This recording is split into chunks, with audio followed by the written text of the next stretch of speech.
Today I'm joined by Rin. You're a life coach, certified American board and Japan NLP associate. And you're also a yoga teacher and you run self-development workshops in Tokyo and many things like that. So thank you so much for talking with me today. Oh, thank you for having me. So obviously now you're working as a life coach, and I'm really interested to know how you got to that stage, what led you to want to do this kind of work. Thank you for your question. So the reason why I got interested in becoming a life coach was because when I was very, very little, I really didn't like myself and I had such a very, very low self-esteem. So I couldn't see myself in the mirror. I couldn't, distribute food, distribute salad to the salad plates. I couldn't do many things because I did not like myself and I hated myself. And I still remember that there was a time when I was sitting on the bed and my body was literally paralyzed because I thought every move I'll do will be a mistake. And I didn't want to cause any more trouble. So my body literally couldn't move. And that was when I realized I can't live like this anymore because I couldn't even move out from my bed. So from that moment, I started to change my mindset. I started to talk to the mirror and tell myself I love myself. I started reading more personal development books, self-help books. And then at that time, I actually graduated university. And then after that, I realized I wanted to know more about psychology because I wanted to help people like me. And that's when I started taking more psychology class and also life coaching class. But then I realized during that school time, I wasn't really doing it for other people. It was a more healing process for me. Of course. And I was just crying every exercise. So that's how I all started. So it sounds like you had your own kind of journey, and then it's always interesting to me like how someone moves from that position of having like their own process and their own journey and then making the decision to want to share that with other people, because that's like a big responsibility, I feel like, anyway. But yeah, but then I feel it in a way I wanted to know my purpose. Right. And I feel like everything happens for a reason. So in a way, I wanted to know my reason or why I had to go through all that. Well, for me, pain. And for me, it was, I can help people because I've been through that. Sure. And I think that's probably true of any good like coach or counselor, somebody like that, somebody who has that like lived experience themselves. I think clients can feel that when they're with you, whether you can relate to their experiences or not. Well, I'm sure I can't understand everything, but I do try to understand and like not judge people. Yeah, of course. All right. So now how long have you been doing this this sort of coaching? Like obviously it's been a bit of a transition and it's been going for a while. But I've been very focused and very committed from this year. Right. But I've been doing it and practicing with other people since 2 years ago. Okay, great. So now that you've got to this stage, you're working with clients and things are going well, what's your dream for the future? Why do you see this? Thank you. My dream for the future, I want more. So my company's name is GI, self-love. So I want more people Where does that come from, GI? It means self-love in Japanese. Okay, I didn't know that. So thank you for your question. So I actually want more people to love themselves. I see. Because if they can love themselves, then they can create the life that they want to live. I see. So I want to kind of support that. Right. Through them able to reflect their lives in a more empowering way. So I want to create more opportunity for people to do that. So more workshops. I want to create mindset program school. Also, I want more Japanese people to be included in this. So I thought maybe I can create like a Japanese, English school, but it comes more from like a mindset, empowering your mindset. I see. Doing that. I think that would be amazing. So like teaching the language, but also teaching it in a way that fosters Yes, the a positive mindset. mindset. Okay. And you said something else about a school as well. Oh yes, mindset school, because Okay. I feel not in Japan especially, they don't really teach about how to deal with life, or how to deal with stress, or how to deal with internal things. And that sometimes can be very lonely, and people tend to usually suppress it because they don't know how to deal with it. And the more you suppress it, the more difficult it becomes to deal with it. Right. So I want to create a safe space where people can freely talk about it and also process it. I see. Yes. So just so that I can understand, and so people understand, when you talk about feeling things and processing things, like if this is kind of like outside people's usual language, what does it really mean to process something, or to feel something, or what's the benefit of doing that? Oh, that's a great question. So the benefit is when you process it, or when you confront with what you're dealing with, Like an issue in life, or some negativity or something. yeah, thank you.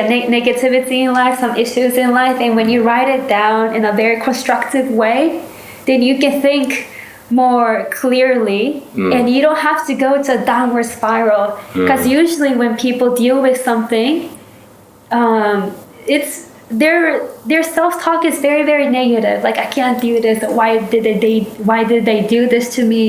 They ask very poor quality questions. I see. And because of that, they tend to go like, really, really down.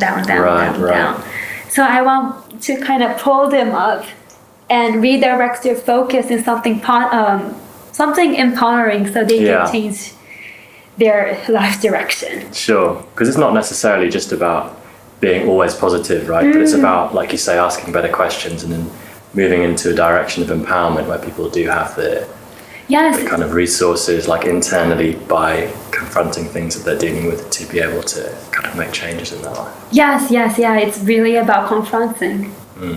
Cool, interesting. Like you were talking a little bit about doing things in Japanese. It's something that I'm really interested in. We both live in Tokyo. Yes. Is kind of looking around at the culture, and you're very lucky, I think, being jealous of you, that you're bilingual, so you can work in English and you can work in Japanese, and you of course have clients who work with both languages. So is there any kind of difference, or is it really just the same? How do you see those two kind of cultures comparing to each other in terms of the way that people like orientate themselves towards their own lives and their problems and their dreams and things like that? Well, thank you for the question. I feel in Japanese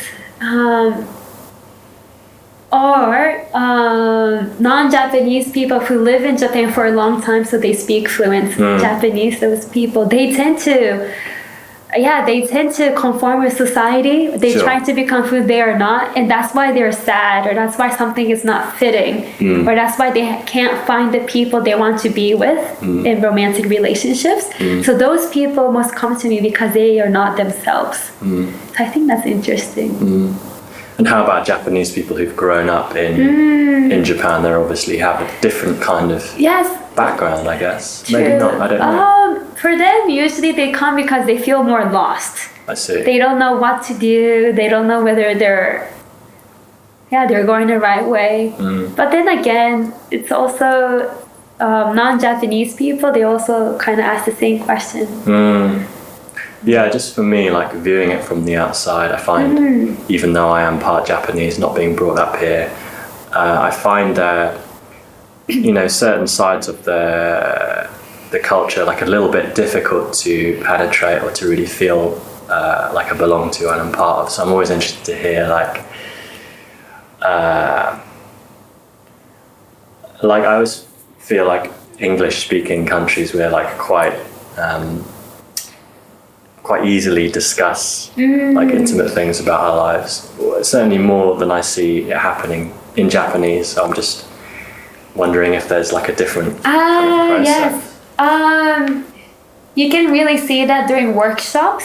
Right. When I do like yoga and self-growth workshop, non-Japanese people, they don't really like to share much.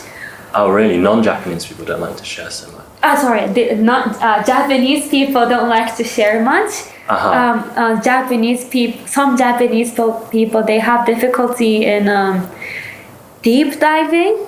Like see. a lot of people. So in my workshops, we really deep dive where certain beliefs or where certain self-talk came from, but they tend to like give up quite more often than non-Japanese people. One of the things that I notice or that I enjoy about Japanese culture as it relates to this kind of thing as well is that this kind of KY ideas, like Japanese people are able to read the air, or they're very sensitive. Obviously not everyone, are making a generalization, but there's this kind of thing in their culture of being sensitive to other people and kind of playing along with like the needs of the group. And I think that that's quite a beautiful thing sometimes to be able to do. And in the West, we have like more of an individualistic attitude. It's like, what can I do for myself? And I feel like coming here, I've been exposed and hopefully internalized a bit more of like a collective attitude, like what can I do for the needs of others as well, and like be a little bit more sensitive to that, I guess. Oh man, yeah. Anyway, it's just interesting for me to compare the two. That's true. So yeah, we've been working together. I've been doing a program which we'll talk a little bit more about later. But as a counsellor myself, it's interesting for me to kind of, as well as like immersing myself in your program, which has been really excellent. Also just to know like what's your process and how it is that you go about what you do. So say for example, you have a new client and it's their first session. What kind of questions or what kind of like energy do you bring to it where you can figure out like, all right, this is what's going on with this person, like a deeper level, this is how I can support them? So how I can support them is usually so how I can support them is we clarify what their ideal situation is before the session. So we have a certain questionnaire where this person has to answer their ideal situation and what's the issue, what's kind of holding them back from it. Right. And we base in our first session is we base on that questionnaire. I see. And how I approach to this questionnaire is, we basically identify what your self-talk is, how you talk to yourself in that certain situation. And then we explore where that self-talk comes from, what's probably the belief that you may have in order for you to say something like that. For instance, like, oh, I don't think I can do this. Oh, where did you learn to say that? Right, things like that. And I tend to do this in a more like loving but very logical way. So I give out very loving space so the person can really feel it's okay to open up. Sure. A lot of people who come to me, they question me in the email. I never really open up to people, but am I really okay? Do you think I can really talk about this? Sure. But they feel okay to talk. And then the logical approach is, for me, I use my PC and I write everything that the person says so the person can look after. Right. And my questions are based on my knowledge of the school that I went to. So it's very constructive. And at the end, I have an action plan that the person can do. And it's really up to them whether they will like to follow through the action plan and change their mindset. So it's like a combination of, like, I guess you said the loving environment creates a space where people can open up, which is, it's not an easy thing to do. I mean, even being aware of self-talk, is that something that people are usually even cognizant of? Yeah, that's a good question. Actually, not many people don't know what I'm talking about when I ask about their self-talk. They usually don't know what they're thinking when that certain difficult situation happens. So I always ask questions and guide them so they can answer them. Yeah. And not feel shame about it as well. Right, yeah. Yeah, when we were working together, particularly in the first couple of sessions, I found it was like kind of like switching on like a volume in my head. I was like, wow, I'm really saying all these things, and some of the negative things I'm not even really aware of. Mainly just the quantity of times that message is going through my head, and so just becoming aware of that, I think, creates, well, for me anyway, has created a little bit of space where like something else more constructive has the chance to come in. Yes, like all this self-talk is all happening in your subconscious mind. Right. So we're not very conscious about it. Right. So many people are actually really surprised in what they're saying and what kind of answer that kind of comes up.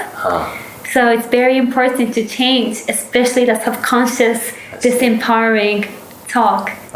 How do you get so you have a conscious talk, like maybe I'm saying to myself, okay, I need to, I'm going to be late for work and I need to get this and get that, and this always happens to me. But you say subconscious, like, is there something subconscious in addition to that people are not aware of, or that I'm not aware of? Yeah, so usually the subconscious self-talk or subconscious mind comes from when you're very, very like a child, maybe like 6 or 7. I see.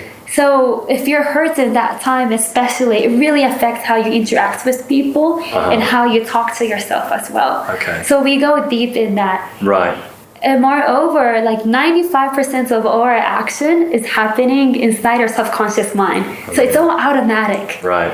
And since it's all automatic, we don't know when it's happening. It's just reactive. Yeah. So it's really important to actually reflect back. And why did I react that way? Why did I get irritated? Why was I feeling this emotion? What was I saying to myself? And actually deep diving it from there. So you can actually create a new empowering conscious self-talk or conscious belief.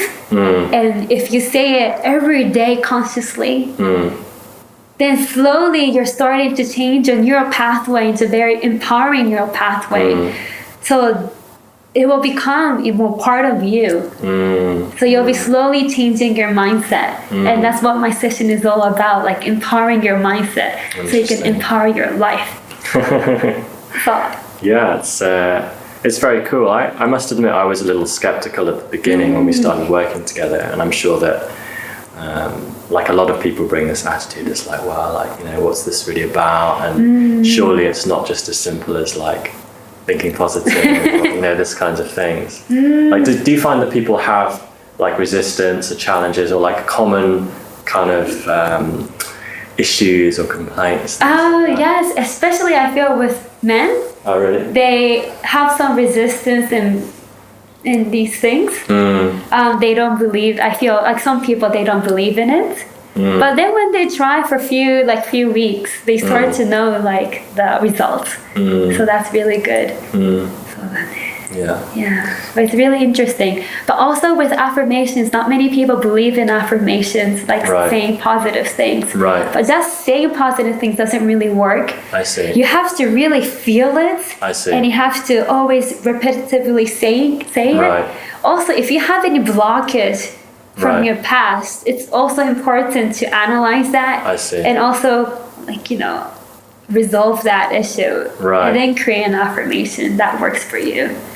Sorry, this is super interesting because, for example, at the beginning you were talking a lot about self-love, one of the first things that you said.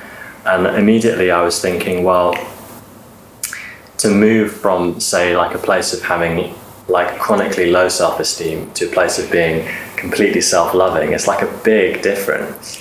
And like if I was just to go and say, I love myself, my self-esteem's really low, like there's going to be so much dissonance between my words and how I actually feel. How does a person kind of bridge that gap? Like you say, they might come up with things. And that's a really good question. So I used to have more low self-esteem, which was really exhausting for me. Sure. So I feel like how you go from low self-esteem to self-love is, I think at first this person has to know that it's exhausting and it's not really for them to actually be so self-sabotaging. You think that's more exhausting than... Yeah, like realizing and having awareness that being like self-sabotaging consumes a lot of energy. Really? It's not helping. Okay. So why do people do that, do you think? I I think this is all learned from childhood or to interacting with people, and you tend to. And when you're a child, you're like a little sponge, and perhaps all the kids say or the parents say, they're saying out of love or maybe from ego, but as a kid you don't really know what's happening. Of course. So it's in sponge, you're just absorbing everything, and then you start to say something like that to other people, or you started to say something mean to yourself, like why am I not pretty enough or something like that.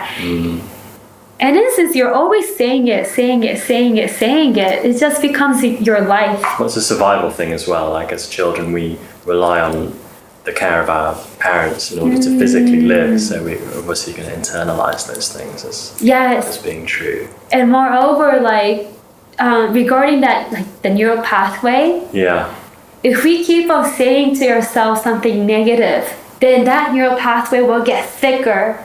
So our how we react will get even faster. That's how our brain works.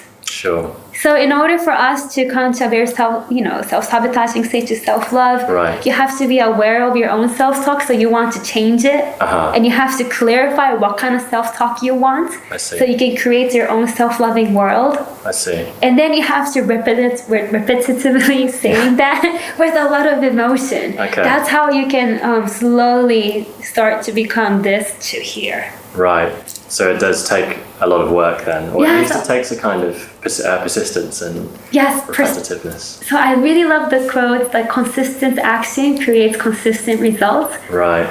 And also I love the quote, the day you plant your seed is not the day you eat your fruit. Yes. I really love that. Yeah. Because a lot of my tribe or a lot of my clients, maybe in 1 week they're like, oh, it's not working for me. But it's just been 1 week, and you've been saying all this self-sabotaging self-talk for almost your entire whole life. Obviously, it won't change in 1 week. So, yes, as you said, persistence is very, very important in trying to bridge this together. What would be an example of some homework or some kind of persistent behaviors that your clients would? Yes, that's a really good question. So I really love having a calendar. Sure. So you have the calendar boxes on the right side. On the left side, you have all the things that you want to say to yourself, all the habits that you want to do. And each day you do it, you check. Okay. And each day you don't do it, you also check with a marker, so you know which day you didn't do it. And when you don't do it, but you're still looking at it when you're taking it, you're still putting it in your mind. Okay. And I really love how our brain, our brain cannot differentiate between imagination and reality. Sure. So if we just tell ourselves we did it, like we did the work, we did the habits, we did the affirmation, it's working anyway. Nice. I love that you emphasize this consistency thing, because I think it's something that a lot of people miss. They feel that they can just sit down with a counselor or with a coach or do some kind of self-development work, but then kind of go off and it's actually just gonna stay. But you have to, like, as you say, the day you plant a seed, well, the fruit's gonna grow with maybe some water as well, and you have to check on the plant, and you have to look after it and kind of develop what you're growing, I guess. Yes. And also that's why I emphasize in my trial session that in the end of the day, I'm only here to support the person. Right. And that person has to do all the homework. They have to do the work. I can't do that. Yeah. I really like another quote, like I'm the director of my life, the director of my life, the script writer, and the main actor of my life, or something like that. Yeah. And I think it's true. Nobody can do it for you. Right. It's a really important thing to say, because it's probably can be that for somebody who they want to make a change, but also they might have a pattern of like abdicating responsibility, or they have an issue in their past where they're like, I don't want to take responsibility for my own situation. But like, to have that relationship clear, like you're the person who's holding the space of the session, but really always bringing it back to the client, as they're the person who's taking the action, defining what their goals are, and actually going through the steps to create their ideal Yes. life, right? Yes, and also a lot of tribe, they tell me that like they've been to other places before. Sure. But what they like about my session is that I never like force them advices. Sure. I never say something out of nothing.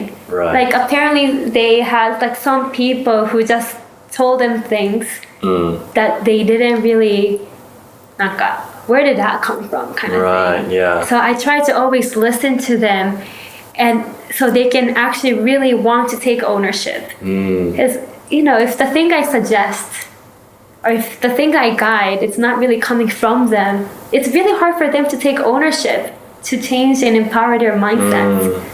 So I think it's really important, to take ownership, and really the guidance all comes from this person. Right, because otherwise, as well, like, when I was training and counseling, somebody said to me that if you give somebody advice, like, oh, hey, like, I think you should leave your partner and like go off to another country, and then they do that and it doesn't work out, and you're like, well, that was your fault. Like, it can really get you into trouble. So it's good to just like make sure that people, and also like, there's a lot of pride and beauty to be found in having insights on one's own life. It's like, if I discover something for myself, and I really own that discovery, and I can be really proud of myself for doing that, and whatever action I take as a result is going to be just that much more magical because it's my own discovery. So I think that's great. I like that. Also, I really like how happiness comes from self-growth. So insights are so important for you to feel happy. So I feel that's I think that's one of the reasons why my tribe really like my sessions, because they all come out having new insights about themselves, or some clarity in their past, or some more clarity in their future, what they want to do. So as you said, insights are really beautiful and so magical. Yeah, we've had a lot of insights working together. True. And it's fun too. Yeah, it is. So we're in Tokyo right now, and we've talked in the past about like what it's like living here, and you shared with me that a few years ago being here, you were kind of saying, well, there's not really this kind of scene of people who are pursuing this kind of consciousness, development, self-development, self-inquiry, these sorts of things. But then you kind of were like, well, maybe I should go out and create something like that myself, which you're doing, and you have done, and you are doing successfully. So like what is the scene like now, or like what do you feel about living here? What do I feel like living here? Yeah, or just in terms of the community, like what you went out and you wanted to create this kind of loving community. Yes, I wanted to create, because many people, many of my tribe have this similar thing, but they feel like they don't belong here. So that's why I wanted to create a space where I can feel belong, and where more people can feel belong. I see. And hopefully they do feel belong. I just love how when I'm creating these workshops, there are people who they never met before, but they're talking about their emotion, or they're talking something about their deep thoughts that they haven't really shared about. Sure. Of course, I never force them. It's their choice, but they're being open. And hopefully I can create more of this in the future as well, so more people can know that there is actually a safe space. Right. And more people can know how to create a safe space, co-create it together. What does safe space? What does that mean? Yes. That has a lot of connotation to me. They're not all positive connotations. So what? So for me, safe space is for I can really relax and be myself. I see. And knowing that I won't be judged by other people. I see. That's for me is a safe space. I can say anything and be me, and know that they all accept me. Right. And they all kind of oh. Cool. At least formally, people don't have to agree with what you're saying necessarily, but there's a structure there where you can basically say anything, and it's gonna be so you can say anything, and I make sure that in my workshops they're able to say anything without being judged. And I make we have few grounding rules, and we also stress that we also emphasize that whoever judges other people, it's because they judge themselves the most. Right. And that's why they're able to judge. So in a way, And a lot of people, they don't feel like they're in a safe place, so they're scared of being judged because they have a negative connotation with judgment. But I feel, and I always stress this in my space, that judgment is actually a really great thing because it's a self-discovery time. Right, yeah. Because if you find yourself you judging others, or if you feel like other people are judging you, you can always ask yourself, oh, what am I judging about myself? So redirecting that is very important. So, sorry, going back to your question, hopefully I can do this more, and hopefully more people can come. Sure. And hopefully they can just bring your partners and their friends, and they feel okay being themselves. And hopefully we can slowly co-creating this beautiful community. So I've been taking your program, which has been super great for me to have the structure, also to build on the insights and the things we've done. And can you talk a little bit about your program, so if people are interested in it, like what can they expect, like this kind of life coaching Thank you. experience? So with the I have an 8 sessions program. Sure. Which we do it usually weekly. So it's about 2 months program. Okay. So in this 2 months, what we're gonna be doing is we're gonna be clarifying your ideal future. Not many people are even clear about this. It's very vague. So we're gonna clarify it so we can know where does person want to go. And then after that, we're gonna pinpoint what's the limitation, like what's dragging them down. Why aren't I not here yet? Sure. So this is usually with mindsets. Sure. What kind of self-talk do you have? Why are you not really making action? And then through that, we're gonna, so in each session, we're gonna explore each limitations. And after that, if the person would like, we have astrology and numerology session.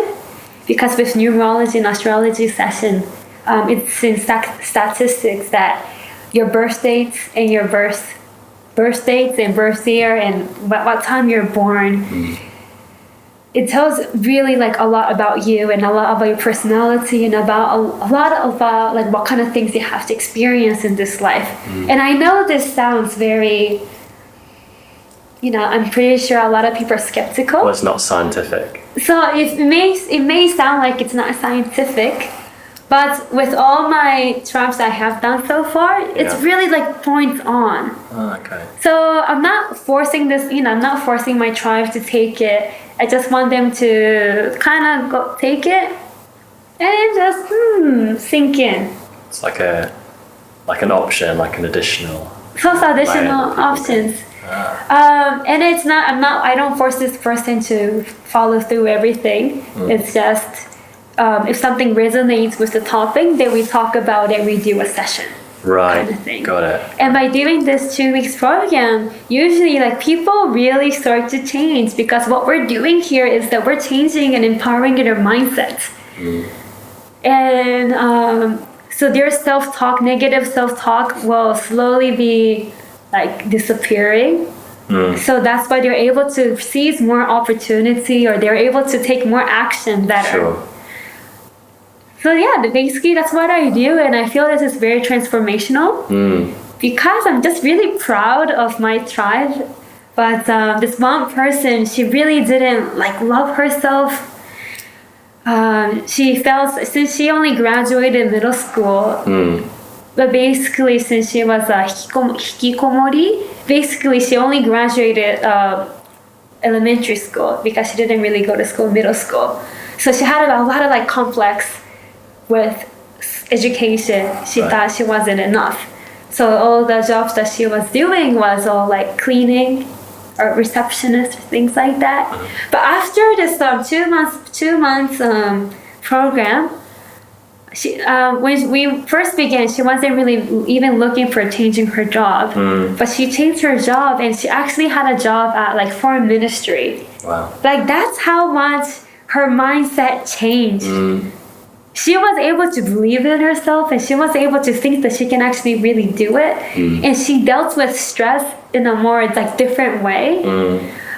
She was somebody who couldn't even sleep at 11 p.m. or 10 p.m. She always sleeps around like 5 a.m. Now she's able to wake up at 5 or 6. So that's how I really feel this program is really transformational. Yeah, it can make a big difference. Yes, but because we changed our mindset. Right. And I know that, of course, maybe I was the trigger, but of course, it's always my tribe's efforts.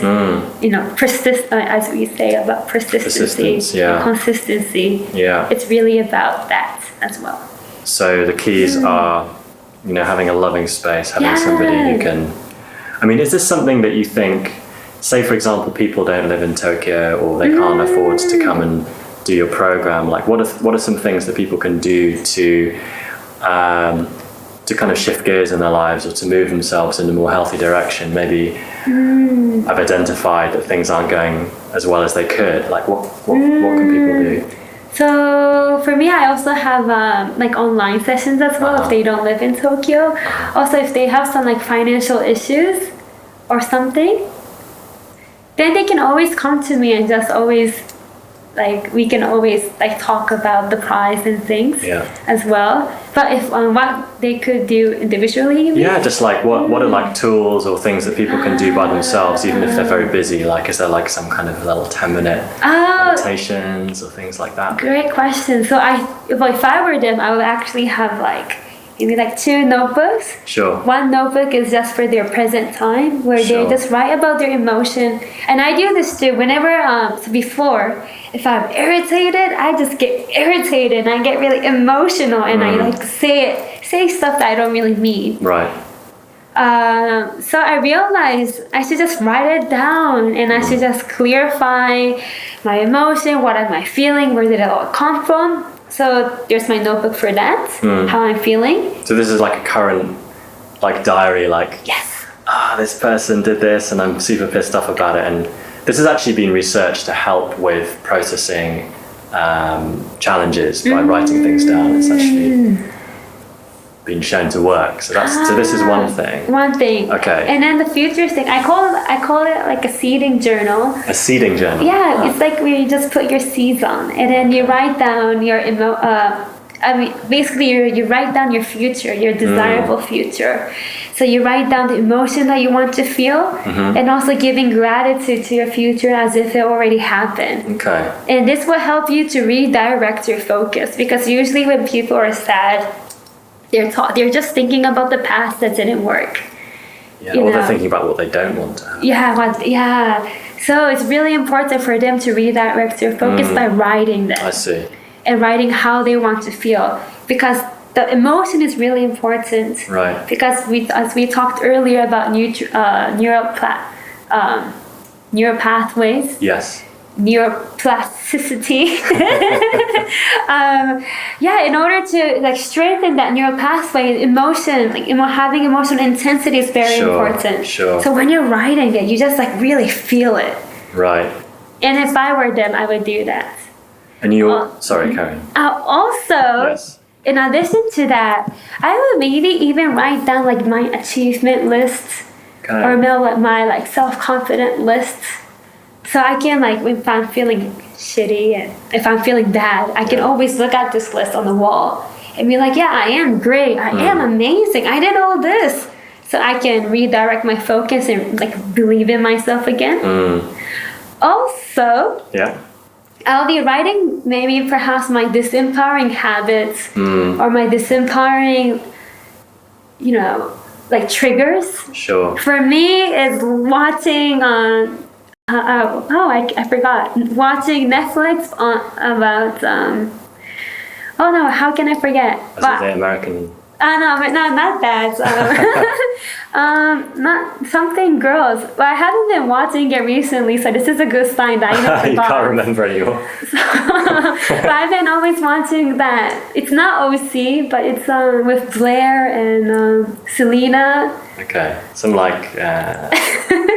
I think people know, right? What their bad habits are. Gossip Girls. Gossip Girls. I know that whenever I watch Gossip Girls, I get lazy. Okay. So by writing down my disempowering triggers, I can avoid that. Right. And now, since I was avoiding it, I don't even remember. Like, I had trouble remembering the names. So I would do that. So basically, I would do the 2 notebooks, Yes. present notebook, seeding notebook, Yeah. and then 3 lists. 1 list is about your achievements, 1 list is about the disempowering triggers, and 1 list about, what did I say? Something. No, that was it, I think. Oh, so maybe I just think you 2 said lists. everything. Yeah, 2 lists. And so one thing that you taught me, which has been interesting and helpful, is to, when working on the seeding notebook or these sorts of things, to really be writing things with gratitude, as you say, as if they're already true. Because then, if I say, well, I want to do this, then mentally I'm always placing that in the future, and of course the future never really comes. It's always evades us. So it's like, okay, thank you that this is now present reality. So that was a kind of nuance that I learned from you that I think is really powerful and that people should try out. Yes, and also whenever you write this, I really recommend daily, but sometimes people are busy. Sure. But you just have to schedule it for 5 minutes or something. Sure. But when you're writing it daily, possibly most of the time maybe the same thing, you start Right. to believe that it's actually really possible. I see. And then because of that, since you're always writing daily, perhaps like during the daytime you're thinking like your like approaches or method, and suddenly comes up an idea comes up that you can do. Maybe an event comes up on your Facebook, and you go and you meet someone who was like perfect. You never know what's gonna happen, and this really focuses you on your vision, on your dreams. Many people, they write their dream or their vision in New Year's, but since they don't look at it, they forget. Sure. Yeah. And then that doesn't mean anything. Again, consistent action creates consistent results. Sure. So it's very important to do it, every other day or daily. At least on a regular schedule. Yeah. Great. Also, Yes. regarding this, and also a little bit going back. In my eight days program, I also have this month. People who've been taking my program, they have a monthly meetup where we discuss about our goals for that month, and then what happened during that month. Sure. Just for this August one.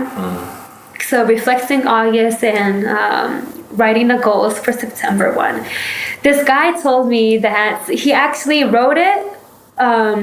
August's plan goals on July, but then he forgot about it, and he haven't seen it for the whole month, and since he forgot it, he couldn't really accomplish the goals. Sure. And it was just 1 month that he didn't see. Sure. So it's really, really important to see it weekly at least, or else we have so many things. We have work, we have other things, we have to take care of other things. Sure. So looking at it is very important. Yeah. Well, you got me to put on the wall. Yes, So on I've the got it wall now. it works. And and also it's important to say, like, people are very invested in staying, like, keeping things the way that they are. Like, people say that they, like, I really want to change my life, but there is a part of us that doesn't want to change because we're comfortable where we are. Yeah. So it's just for people to see that, even with this kind of support, or your support, and with creating habits, people should expect that there might be some resistance to growing and changing their circumstances, even though logically it might seem like it's going in a better direction. Yes, and with this resistance, it's actually good to feel resistance because it means that we're not in a comfort zone. Right. We are growing. So it's a good sign, and I hope many people, they reframe that. Many people, they think, oh, resistance, bad, I feel bad, I want to run away. Sure. No, but it's good. Sure. It means I'm growing. So I hope many people, redirect that focus and redefine it differently. Yeah, it's great to be aware of. So last question, you've got a little lipstick. Oh no! I just noticed it now. There we go, it's gone now. A little bit more. Yeah, perfect. Thank you. So, is there anything that you're learning about, anything that you're discovering at the moment, or that you're going to go and train about that is exciting for you, that you think? I'm really Oh, I guess there's two things. Sure. Daily wise, I'm more interested in couple therapy. Ah, So I'm cool. trying to kind of, read more about it, Right. buy a lot of books and read and organize and things like that. Yeah, that's really interesting. Yeah. Also, next month I'm actually going to Bali. Oh, nice. It's called Earth Priestess Training, where you learn about how to connect with nature and how to connect with yourself. What's it called? Priestess. Priestess training. So I'm really, really excited. Aha. I heard about this 2 years ago, and I knew I want to go to this training, and I'm finally going, and I feel I'm ready as well. And hopefully after that training, I come back and I do retreats where people can feel more connected with themselves and with others. So that's what I'm doing right now. Lovely. Awesome. So how do people find you online? What's Yes. your website? What's your... Yes, thank you. My link is Jiai, so